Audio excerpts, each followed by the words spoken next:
Good evening. We present the news summary. The 26th conference of the Indian Ocean Tuna Commission has started with representatives from over 30 member countries.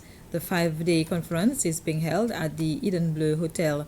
One of the main topics of discussion is getting all member countries to comply in order to achieve real change in tuna stock management, especially the yellowfin, which has been in the red for years.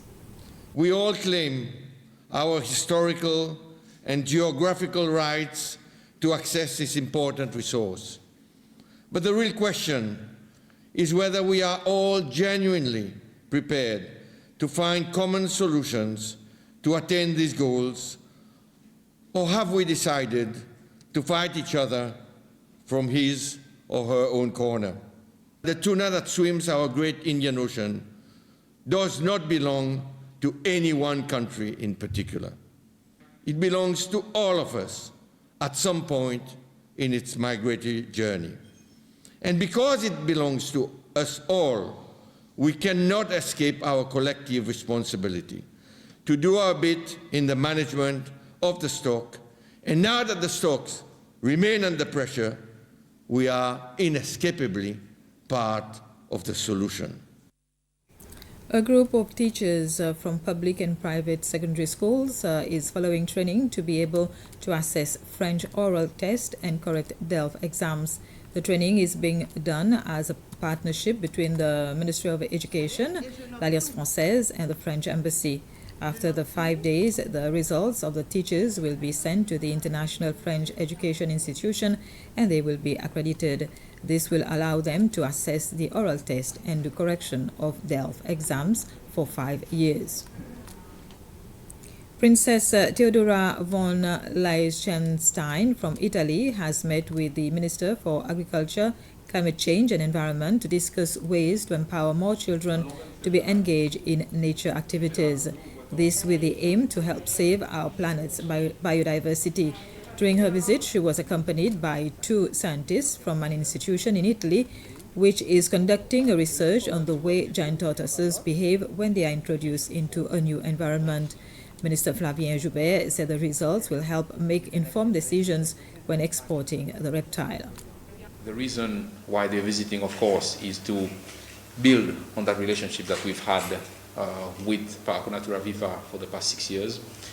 We would like, from the ministry's point of view, to see this relationship grow. It is a burgeoning relationship between both Italy and Liechtenstein, represented by a representative of the government of that country.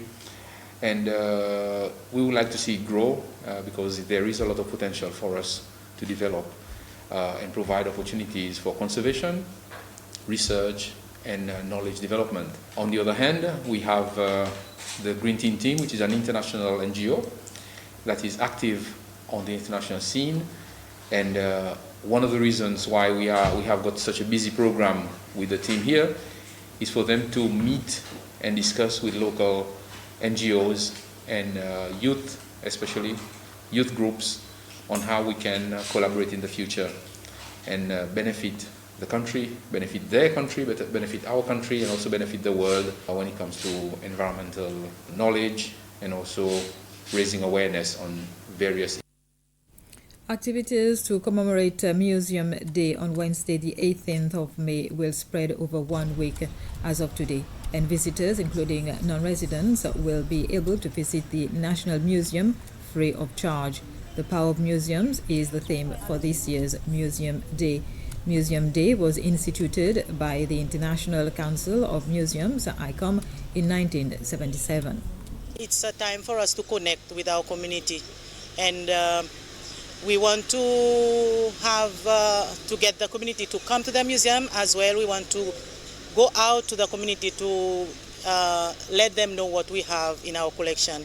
For example, we have what we call the Museum in the Box, and this collection will be put in a box, and then we'll be traveling to the schools and to the old people's home, and this will be from Monday up to Friday. It is a way for people to connect with their heritage, because most of the time people say that they don't have time, or maybe they say they don't have that fund to come to pay for the museum.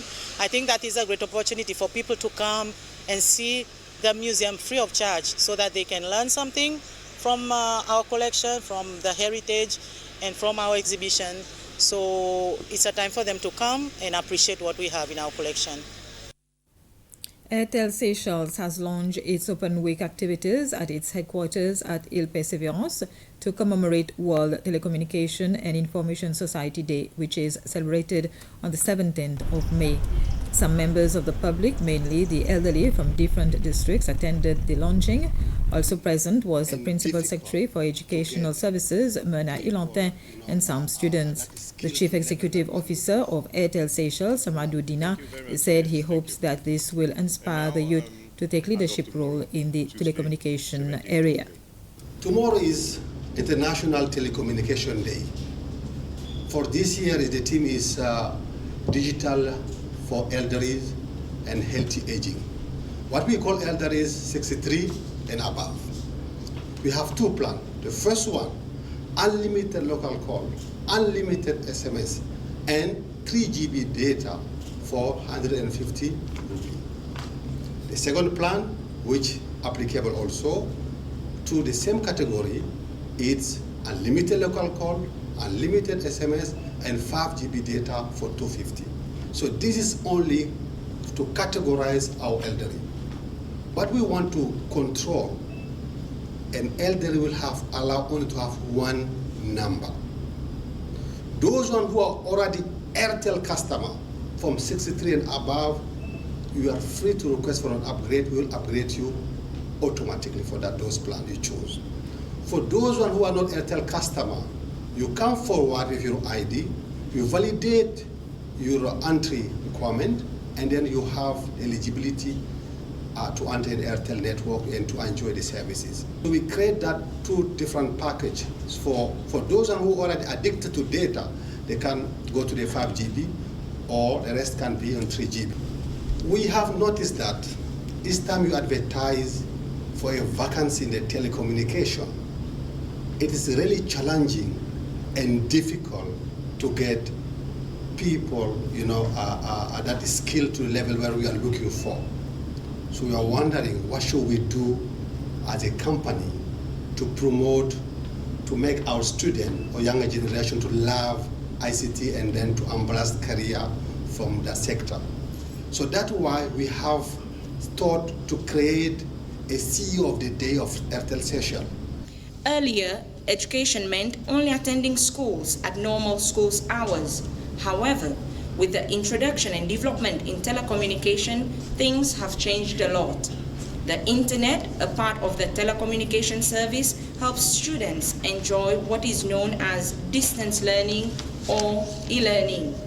We appreciate this opportunity to allow our students to be more familiar with the field of telecommunication and for giving them the chance to have a closer look at what really goes on in this building. This was a news summary. Thank you for your attention.